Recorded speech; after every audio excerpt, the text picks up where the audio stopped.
Tell us a bit about the significance of April 10th in Cuba and why the new constitution was adopted on that particular day.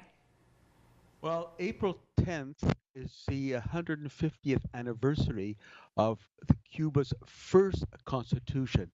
Many people watching Telesur, whether it's in Canada, the United States, New Zealand, and other countries. We think of Cuban Constitution, perhaps thinking about the Constitution in our own respective countries, or on the other hand, may think of, well, if it's Cuba, it may have the influence of the Soviet Union, have a Soviet type of constitution, but neither is the case.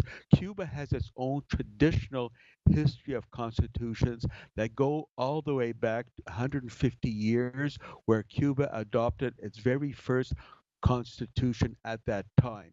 And since that time, there have been several constitutions. Of course, the first socialist one in 1976, and this new updated constitution that was adopted just last week when I was in Cuba. And I think it's very interesting. While I was in Cuba, in addition to having the honor to be there at the time when this constitution was formally adopted, to discuss with my colleagues and friends there in Cuba, and what they point out to me, and I also noticed that what is important is what is going to be what is happening in the next 9 months when a new electoral law will be established, and based on that new electoral law, we will see the formation, the configuration of a new face of the Cuban political structure, of which we have not been used to up to now. For example, we are used to the president of the Council of State and Ministers being the same person.